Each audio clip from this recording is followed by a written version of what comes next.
জনগণের ভাগ্য পরিবর্তনই বর্তমান সরকারের লক্ষ্য, কিশোরগঞ্জের প্রধানমন্ত্রী। মাছ চাষিদের কৃষক কার্ডের আওতায় আনার ঘোষণা। সরকার প্রধানের ভারত সফরের অনুকূল পরিবেশ নিয়েই বলছে পররাষ্ট্র মন্ত্রণালয়। ফ্যাসিবাদী গোষ্ঠীর বিরুদ্ধে সোশ্যাল মিডিয়া নিয়ন্ত্রণের অভিযোগ রিজভির। রাষ্ট্রপতি পদে ফখরুল অলির মনোনয়ন বৈধ, সংবিধান অনুযায়ী চলবে বিএনপি, জানালেন গয়েশ্বর। নির্বাচন প্রক্রিয়ায় সন্তুষ্ট 11 দল। এবং আমদানি নির্ভরতার কারণে বিপর্যস্ত জ্বালানি খাত, বলছে সিপিডি। সংকট মোকাবেলায় ইমার্জেন্সি রেসপন্স টিম গঠনের পরামর্শ।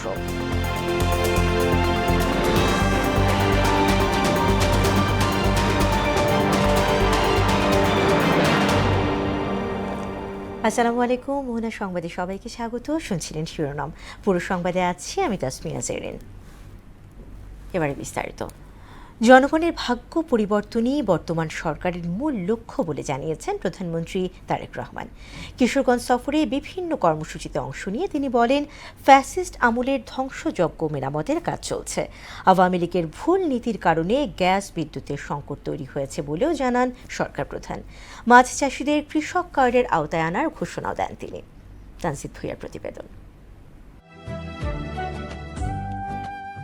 সরকার প্রধানের দায়িত্ব নেয়ার পর প্রথমবার কিশোরগঞ্জে যান প্রধানমন্ত্রী তারেক রহমান। পথে সাধারণ শিক্ষার্থীদের হাতে ক্রীড়া সামগ্রী তুলে দেন তিনি।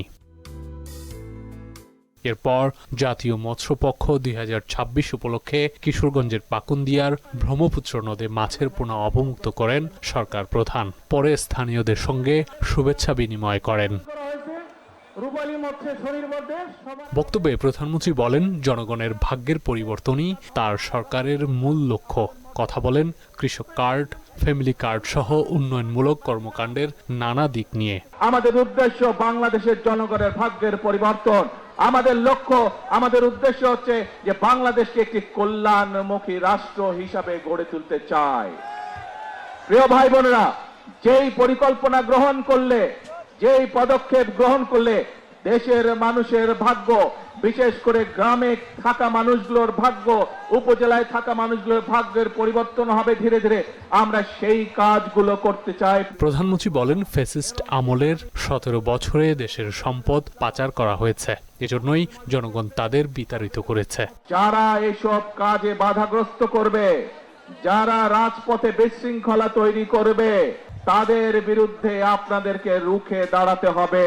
বিদ্যুতের সমস্যা, এই সমস্যা স্বৈরাচার, যে স্বৈরাচারকে এই দেশের মানুষ বিতাড়িত করেছে, তাদের আনপ্ল্যান, অপরিকল্পিত পরিকল্পনার জন্য, অপরিকল্পিত বিভিন্ন পদক্ষেপের জন্য আজকে বিদ্যুৎ এবং জ্বালানির এই অবস্থা। দেশবিরোধী ষড়যন্ত্রকারীদের বিষয়ে সবাইকে সতর্ক থাকার আহ্বান জানান তিনি।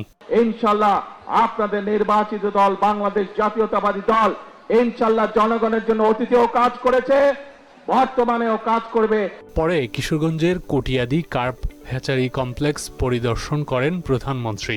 সেখানকার আচমিতা জর্জ ইনস্টিটিউশন মাঠে আয়োজিত জাতীয় মৎস্যপক্ষ ২০২৬-এর উদ্বোধন ও পুরস্কার বিতরণ অনুষ্ঠানে ১৩ ক্যাটাগরিতে ১৪ ব্যক্তিকে জাতীয় মৎস্য পদক তুলে দেন তিনি।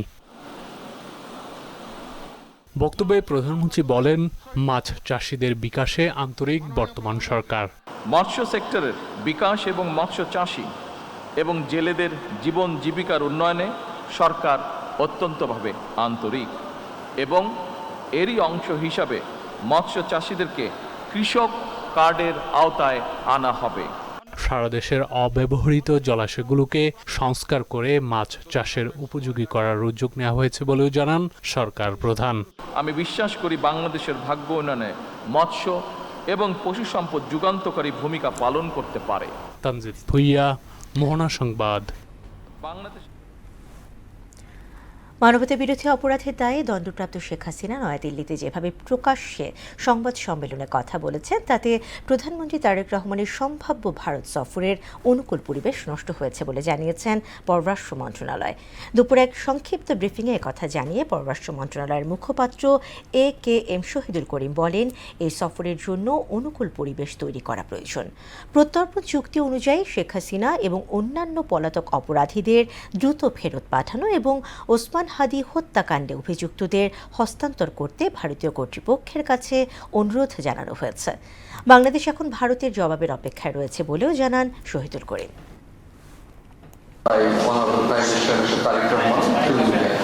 A propitious environment needs to be created for this visit.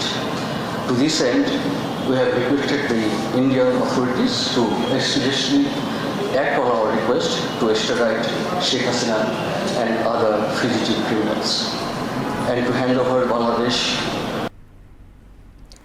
ফ্যাসিবাদী গোষ্ঠী এখনও বিপুল টাকা দিয়ে সোশ্যাল মিডিয়া নিয়ন্ত্রণের চেষ্টা করছে বলে অভিযোগ করেছেন বিএনপির সিনিয়র যুগ্ম মহাসচিব ও প্রধানমন্ত্রীর রাজনৈতিক উপদেষ্টা রুহুল কবির রিজভী।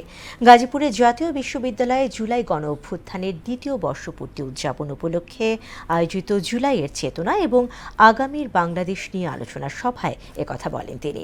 জুলাই চেতনাকে ধারণ করে বহুদলীয় গণতন্ত্রকে প্রতিষ্ঠিত করতে হবে বলেও মন্তব্য করেন তিনি।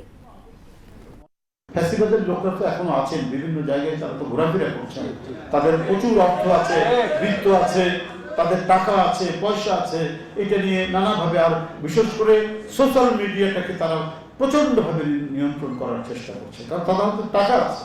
তো সুতরাং তো এইটা দিয়ে তারা এই বলানোর চেষ্টা করছে। রাষ্ট্রপতি নির্বাচনে বিএনপি প্রার্থী মির্জা ফখরুল ইসলাম আলমগীর ও 11 দলীয় ঐক্যের প্রার্থী অলি আহমদের মনোনয়ন বৈধ ঘোষণা করেছে নির্বাচন কমিশন। সকালে আগারগাঁও নির্বাচন ভবনে প্রার্থীদের প্রতিনিধি দলের সামনে মনোনয়নপত্র বাছাইয়ের পর এ ঘোষণা দেন প্রধান নির্বাচন কমিশনার AMM নাসিরউদ্দিন। এমআর আসাদের রিপোর্ট। গেল বৃহস্পতিবার রাষ্ট্রপতি নির্বাচনের মনোনয়নপত্র জমা দেওয়ার পর তা যাচাই বাছাই হয়। নির্বাচন ভবনে প্রধান নির্বাচন কমিশনার AMM নাসিরউদ্দিন প্রার্থীদের প্রতিনিধিদের সামনে মনোনয়নপত্র বাছাই করেন। 11 দলীয় ঐক্যের রাষ্ট্রপতি প্রার্থী অলি আহমদের মনোনয়নপত্রের কাগজপত্র পরীক্ষা নিরীক্ষা করা হয়। তিনি 2টি মনোনয়নপত্র জমা দিলেও প্রথমটি বৈধ হওয়ায় দ্বিতীয়টি নিয়ে আলোচনার প্রয়োজন হয়নি। এ সময় জোটের নেতারা মনোনয়নপত্র বাছাইয়ে উপস্থিত ছিলেন। পরে 11 দলীয় ঐক্যের নেতারা বলেন, সংবিধান সংস্কার করে রাষ্ট্রপতি নির্বাচন হলে সংসদ সদস্যদের মতামতের প্রতিফলন ঘটত। সংবিধানের 70 অনুচ্ছেদ থাকার কারণে সংসদ সদস্যগণ স্বাধীনভাবে ভোট দিতে পারবে না। আমরা মনে করি এটা স্বাধীন ভোটাধিকারের পথে একটি বড় ধরনের অন্তরায়। পরে নির্বাচন ভবনে আসে বিএনপির প্রতিনিধি দল। রাষ্ট্রপতি প্রার্থী মির্জা ফখরুল ইসলাম আলমগীরের মনোনয়নপত্র বৈধ ঘোষণার সময় দলটির শীর্ষ নেতারা উপস্থিত ছিলেন।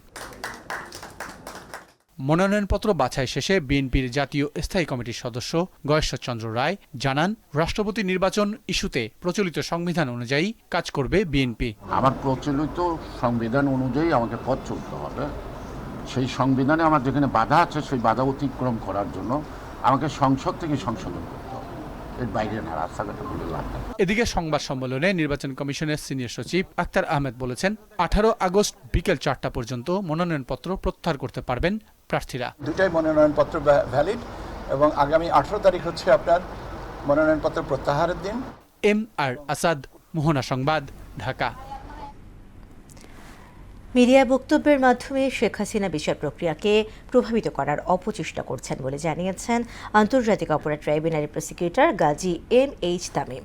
কিন্তু অপরাধ তামাদি মওকুফের সুযোগ নেই বলে উল্লেখ করেন তিনি। দুপুরে মামলা সংক্রান্ত ব্রিফিংয়ে এসব কথা বলেন তিনি।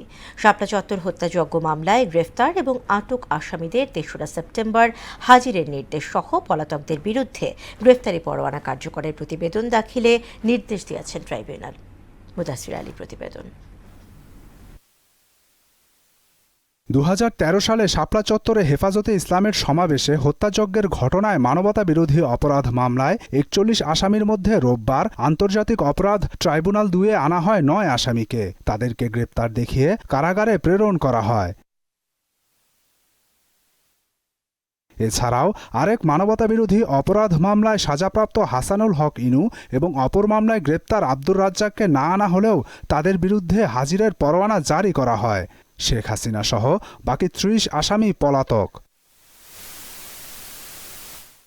পলাতকদের বিরুদ্ধে পুলিশ এখনও গ্রেপ্তারি পরোয়ানা কার্যকরের প্রতিবেদন দাখিল করতে পারেনি। ৩রা সেপ্টেম্বরে ওই প্রতিবেদন সহ 11 জনকে হাজিরে ট্রাইব্যুনাল নির্দেশ দিয়েছেন বলে জানান প্রসিকিউটর গাজী MH তামিম। আরও প্রায় 10 জনের বিরুদ্ধে এখনও এই এক্সিকিউশন অফ ওয়ারেন্ট অফ অ্যারেস্টের রিপোর্ট পুলিশ ট্রাইব্যুনালে জমা দেয় নাই। ৩রা সেপ্টেম্বর 2026 এই তারিখে বাকি যে আসামিদের বিরুদ্ধে রিপোর্ট জমা দেওয়া হয় নাই সেই রিপোর্টগুলো যেন পুলিশ জমা দেয় এবং যে 2 জনের বিরুদ্ধে প্রোডাকশন ওয়ারেন্ট জারি করেছে তাদের সহ এই 11 জনকেই আগামী 3রা সেপ্টেম্বর ট্রাইব্যুনালে হাজিরের নির্দেশ দিয়েছে। এদিকে ভারতের সঙ্গে বাংলাদেশের প্রত্যর্পণ চুক্তির মাধ্যমেই শেখ হাসিনাকে ফিরিয়ে আনার সুযোগ আছে বলে জানান তিনি। শেখ হাসিনা যদি ফিরে আসেন তাহলে তিনি তামাদি মওকুফের সুযোগ পাবেন না বলেও জানান এই প্রসিকিউটর। তৎকালীন প্রধানমন্ত্রী সহ এই মামলার আসামিরা এই প্লিটা কোনোভাবেই নিতে পারবেন না, কারণ তারা এই মামলা সম্পর্কে জানে এবং সেখানে বসে বিভিন্ন বক্তব্য দিচ্ছেন, ফিরে আসার কথা বলছেন এবং মামলাকে তারা মিডিয়ার মাধ্যমে ডিফেন্ড করছেন। এছাড়াও এদিন ওবায়দুল কাদের সহ আওয়ামী লীগ এবং এর অঙ্গ সংগঠনের 7 জনের বিরুদ্ধে জুলাই আন্দোলনে মানবতা বিরোধী অপরাধ মামলায় আসামি পক্ষের যুক্তিতর্ক উপস্থাপন হয়। তারা এর আগে 2 দিন যুক্তিতর্ক উপস্থাপন করেছে, আজকের 3য় দিনের মতো তারা যুক্তিতর্ক উপস্থাপন শেষ করেছে। মুদাসসির আলী, মোহনা সংবাদ, ঢাকা। এলএনজি সংকটে গ্যাস সরবরাহে বড় ধাক্কা লেগেছে। Centre for policy dialogue CPD বলছে আমদানি নির্ভরতার কারণেই জ্বালানি খাতে ঝুঁকি তৈরি হয়েছে। দুপুরে মহাখালী ব্র্যাক সেন্টারে আয়োজিত সেমিনারে চলমান সংকট মোকাবেলায় সরকারকে জরুরি ভিত্তিতে ইমার্জেন্সি রেসপন্স টিম গঠনের পরামর্শ দেয় বেসরকারি গবেষণা প্রতিষ্ঠানটি। জ্বালানি সংকট কাটাতে না পারলে শিল্পোৎপাদন বাধাগ্রস্তের শঙ্কাও জানায় সিপিডি। শামীউজ্জামান চৌধুরীর রিপোর্ট। তৈরি পোশাক খাতে শিল্পের কার্বন নিঃসরণ কমানো এবং এ খাতকে এগিয়ে নেওয়ার কৌশল নিয়ে সেমিনার আয়োজন করে centre for policy dialogue CPD. এতে বক্তারা বলেন, পোশাক কারখানার ওয়াশিং ও ডাইং সেকশনে ব্যবহৃত থার্মাল প্রযুক্তি শুধু যন্ত্রপাতি পরিবর্তন বা সোলার প্যানেল স্থাপনের মাধ্যমে উন্নত করা সম্ভব নয়, তাই এসব ক্ষেত্রে আলাদা নীতি সহায়তা প্রয়োজন। উদ্যোক্তারা বলেন, আধুনিক ও পরিবেশ বান্ধব প্রযুক্তির স্বার্থে পর্যাপ্ত প্রাথমিক মূলধন প্রয়োজন, যা অনেক কারখানার জন্য বড় চ্যালেঞ্জ। তাই কর কাঠামো পরিবর্তনের পাশাপাশি নবায়নযোগ্য জ্বালানিতে ভর্তুকি দেওয়ার দাবি তাদের। যদি চায়নাতে দেখেন যে ওদের ইন্ডাস্ট্রিয়াল জোনগুলোর সাথে ওদের কিন্তু যে পাওয়ার প্ল্যান্ট থাকে, পাওয়ার প্ল্যান্টের থেকে বাই প্রোডাক্ট হিসেবে স্টিমটা প্রোভাইড করা হচ্ছে, তো সেগুলা ওই কুলিং টাওয়ারের ওগুলা করা আসলে আমাদের এখন কিভাবে করবেন আমি জানি না। নতুন ইন্ডাস্ট্রিয়াল জোনগুলো প্ল্যান ওয়েতে হইলে যদি করা যায় যে আমার বাংলাদেশের গার্মেন্ট সেক্টর সার্ভাইভ করবে কি করবে না, it depends on certain sustainable factors.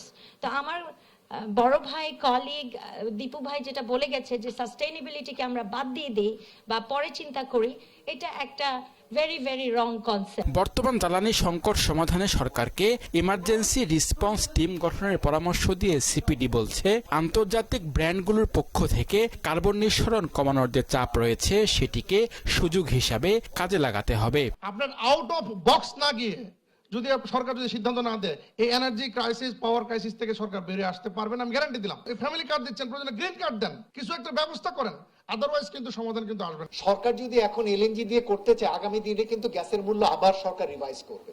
এর বাইরে গিয়ে যদি আমরা এলএনজির বিকল্প হিসেবে যদি ইলেকট্রিফিকেশনে যেতে পারি তাহলে, এবং তার মাধ্যমে যদি আমরা স্টেবল একটা ইলেকট্রিসিটি আপনাদের দেওয়া যায়, সেটা আপনাদের জন্য 4%-এর মতো একটা কস্ট রিডাকশন দেবে। শিল্প খাতে জ্বালানি সংকট মোকাবেলায় জরুরি ব্যবস্থা নেওয়ার পাশাপাশি প্রযুক্তি আধুনিকায়ন, নবায়নযোগ্য জ্বালানিতে বিনিয়োগ এবং সরকারি প্রণোদনা সমন্বিত উদ্যোগ চান সংশ্লিষ্টরা। প্রতিদিন এখন 1 লাখ টাকার ডিজেল কিনতে হচ্ছে, এটা কতদিন সম্ভব? শামীমুজ্জামান চৌধুরী, মোহনা সংবাদ, ঢাকা। প্রতিহিংসার রাজনীতি নয়, ঐক্য ও মানবিকতার বাংলাদেশ গড়ার প্রত্যয় ব্যক্ত করেছেন যুব ও ক্রীড়া প্রতিমন্ত্রী আমিনুল হক। সকালে রাজধানীর মিরপুর বাংলা স্কুল অ্যান্ড কলেজে বৃক্ষরোপণ কর্মসূচিতে তিনি বলেন, 25 কোটি গাছ রোপণের মাধ্যমে দেশকে সবুজ ও সুন্দর করে গড়ে তোলার উদ্যোগ নেওয়া হয়েছে। এ ধারাবাহিকতা বজায় থাকলে গণতন্ত্র, বাক স্বাধীনতা ও মানবিক মূল্যবোধের ভিত্তিতে মাদকমুক্ত, পরিচ্ছন্ন ও সমৃদ্ধ বাংলাদেশ গড়ে তোলা সম্ভব। মাদক মুক্ত সমাজ গড়তে পারবো এবং মাদক মুক্ত সমাজ গড়ার মাধ্যমে আমরা বিশ্বাস করি আমরা আগামী প্রজন্মের কাছে একটি সুষ্ঠু, সুন্দর, পরিচ্ছন্ন একটি মানবিক, একটি সমৃদ্ধশালী বাংলাদেশ উপহার দিতে চায়। আমাদের দেশে আমাদের মাননীয় প্রধানমন্ত্রী যেভাবে তিনি সবাইকে একত্রিত করে এই দেশ গড়ার জন্য লক্ষ্য নিয়ে কাজ শুরু করেছেন, আমরা বিশ্বাস করি এই ধারাবাহিকতা বজায় থাকলে ইনশাআল্লাহ আমরা একটি গণতান্ত্রিক বাংলাদেশের মাধ্যমে প্রত্যেকের বাক স্বাধীনতার মাধ্যমে ইনশাআল্লাহ আমরা একটি মানবিক বাংলাদেশ গঠন করতে পারবো। গেল 24 ঘন্টায় হামে নতুন করে 6 শিশুর মৃত্যু হয়েছে। এ সময় উপসর্গ নিয়ে আক্রান্ত হয়েছে 1101 শিশু। বিকেলে স্বাস্থ্য অধিদপ্তরের হাল নাগাদ প্রতিবেদনে এ তথ্য নিশ্চিত করা হয়েছে। বিজ্ঞপ্তিতে জানানো হয়, গেল 15 মার্চ থেকে এখন পর্যন্ত সারা দেশে এ রোগের উপসর্গ নিয়ে মৃত্যু হয়েছে মোট 809 শিশুর। আর নিশ্চিত হামে আক্রান্ত হয়ে 99 শিশু প্রাণ হারিয়েছে। অর্থাৎ হাম ও হামের উপসর্গ নিয়ে এই সময়ে মোট 908 শিশু মারা গেছে। এদিকে ডেঙ্গুতে নতুন করে 3 জনের মৃত্যু হয়েছে। এ রোগে আক্রান্ত হয়ে নতুন করে 805 জন হাসপাতালে ভর্তি হয়েছে। ফ্যাসিস্ট সরকারের আমলে চিকিৎসা খাতে চরম অবহেলা ও লুটপাট করা হয়েছে বলে মন্তব্য করেছেন স্বাস্থ্যমন্ত্রী সর্দার মোহাম্মদ শওকত হোসেন। সকালে ঝিনাইদহের মহেশপুর ও কোটচাঁদপুর উপজেলা স্বাস্থ্য কমপ্লেক্স আকস্মিক পরিদর্শন শেষে তিনি কথা বলেন। আওয়ামী লীগ আমলে সকল খাতেই লুটপাটের অভিযোগ তুলে মন্ত্রী বলেন, তখন দায়বদ্ধতার অভাব ছিল স্পষ্ট। তিনি জানান, আগামী 3 বছরের মধ্যে দেশের সকল উপজেলা স্বাস্থ্য কমপ্লেক্সকে 151 শয্যায় উন্নীত করা হবে। রাঙামাটি সদর উপজেলার সাপছড়ি ইউনিয়নে পিকআপ উল্টে 4 জন নিহত হয়েছেন। এ ঘটনায় গুরুতর আহত হয়েছেন আরও 2 জন। সকালে মানিকছড়ি আর্মি ক্যাম্পের সামনে রাঙামাটি খাগড়াছড়ি মহাসড়কে এই দুর্ঘটনা ঘটে। পুলিশ ও প্রত্যক্ষদর্শীরা জানায়, রাঙামাটি শহর থেকে যাত্রী নিয়ে পিকআপ কুতুবছড়ি বাজারের উদ্দেশ্যে যাওয়ার পথে মানিকছড়ি আর্মি ক্যাম্পের সামনে পৌঁছে নিয়ন্ত্রণ হারিয়ে সড়ক থেকে ছিটকে পড়ে দুমড়ে মুচড়ে যায়। ঘটনাস্থলে 3 জন এবং হাসপাতালে নেওয়ার পথে আরও 1 জনের মৃত্যু হয়। নির্ধারিত সময়ে ট্রেড লাইসেন্স না দিলে সংশ্লিষ্টদের বিরুদ্ধে কঠোর ব্যবস্থা নেওয়ার হুঁশিয়ারি দিয়েছেন ঢাকা দক্ষিণ সিটি কর্পোরেশনের প্রশাসক আব্দুল সালাম। দুপুরে ডিসিসিআই এবং ডিএসসিসি আয়োজিত ট্রেড লাইসেন্স আয়োজিত বিষয়ক এক আলোচনা সভায় কথা বলেন তিনি। ব্যবসা পরিচালনায় ট্রেড লাইসেন্সকে গুরুত্বপূর্ণ উল্লেখ করে নির্ধারিত সময়ে লাইসেন্স প্রদান ও নবায়ন সহ সংশ্লিষ্ট সেবা খাতকে শৃঙ্খলায় আনার কথা বলেন ডিএসসিসি প্রশাসক। ব্যাটারি চালিত অটোরিকশাকে দ্রুত নিবন্ধনের আওতায় আনার ঘোষণাও দেন তিনি। লাইসেন্স জমা দেয় 1 সপ্তাহ 2 সপ্তাহ, অনেক সময় পায় না, বা বলে কালকে আসেন পরশু আসেন। আমি বলছি না, একে দিনেরটা দিনে লাইসেন্স দিতে হবে। যদি এই ব্যাপারে কোনো ব্যত্যয় ঘটে, যে অফিসার করছে, যে সেকশন করছে, আপনার দয়া করে আমার কাছে রিপোর্ট করবেন, সাথে সাথে তার বিরুদ্ধে ব্যবস্থা নেওয়া হবে। রূপালী মৎস্যে স্বনির্ভর দেশ সবার আগে বাংলাদেশ প্রতিপাদ্যকে সামনে রেখে সারা দেশে পালিত হয়েছে মৎস্য সপ্তাহ। এ নিয়ে প্রতিনিধিদের তথ্যচিত্র ডেস্ক রিপোর্ট। র্যালি, বেলুন উড়ানো, পোনা মাছ অপমুক্তকরণ, আলোচনা সভা ও পুরস্কার বিতরণের মধ্য দিয়ে নাটোরের গুরুদাসপুরে জাতীয় মৎস্যপক্ষের উদ্বোধন করা হয়েছে। রূপালী মৎস্য স্বনির্ভর দেশ সবার আগে বাংলাদেশ, এই প্রতিপাদ্যকে সামনে রেখে চাঁদপুরে জাতীয় মৎস্যপক্ষ 2026-এর উদ্বোধন, আলোচনা সভা ও পুরস্কার বিতরণ করা হয়েছে।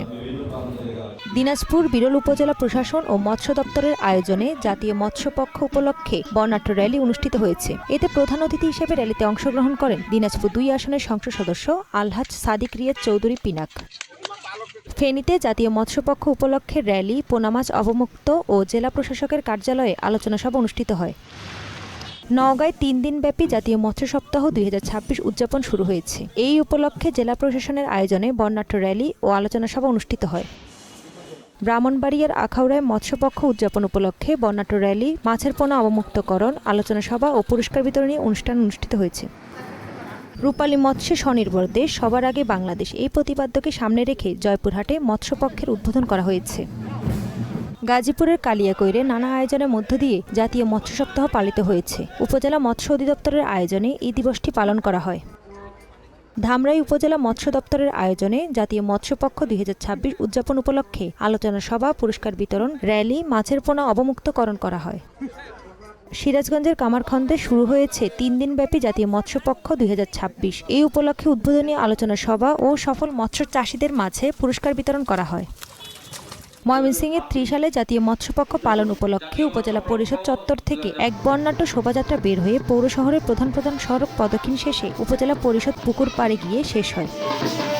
এছাড়া জাতীয় মৎস্যপক্ষ উপলক্ষে রাঙামাটিতে র্যালি ও আলোচনা সভা অনুষ্ঠিত হয়েছে। তাহসিন তারিন, মোহনা সংবাদ।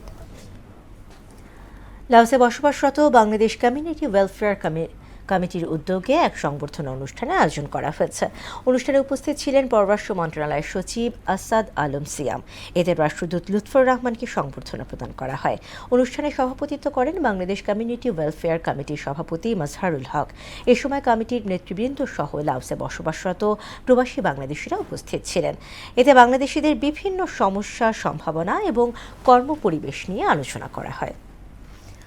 অস্ট্রেলিয়ার বিপক্ষে ঐতিহাসিক জয়ে বিশ্ব টেস্ট চ্যাম্পিয়নশিপের 2025-27 চক্রের পয়েন্ট তালিকার বড় লাভ দিয়েছে বাংলাদেশ। 58.33% বেড়ে টাইগারদের বর্তমান পয়েন্ট দাঁড়িয়েছে 66.67%। ফলে টেবিলের চতুর্থ স্থানে উঠে এসেছে তারা। এখনও তালিকার শীর্ষে অবস্থান অস্ট্রেলিয়ার, তবে বাংলাদেশের কাছে হারের পর তাদের পয়েন্ট নেমে দাঁড়িয়েছে 77.77%। দ্বিতীয় স্থানে থাকা দক্ষিণ আফ্রিকার পয়েন্ট 75 এবং তৃতীয়তে থাকা নিউজিল্যান্ডের পয়েন্ট 2.22%। দর্শক, শেষ করব মোহনা সংবাদ, যাবার আগে শুনুন আরও একবার।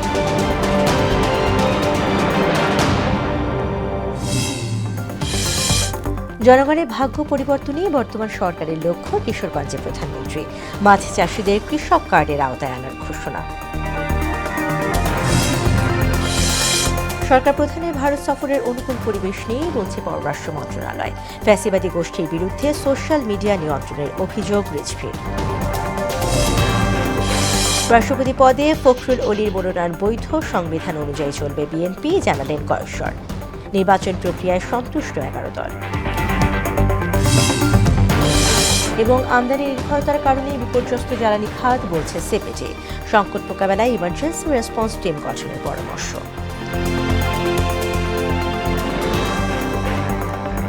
দর্শক, এই ছিল মোহনা সংবাদে। পরবর্তী সংবাদ রাত 9টায়, এর আগে সন্ধ্যা 7টায় দেখবেন সংবাদ এক নজরে। এছাড়া মোহনার সবশেষ খবর জানতে ভিজিট করুন www.mohana.tv। সংবাদ দেখতে পারেন আমাদের ফেসবুক পেজ ও ইউটিউবে। এতক্ষণ সঙ্গে থাকার জন্য ধন্যবাদ।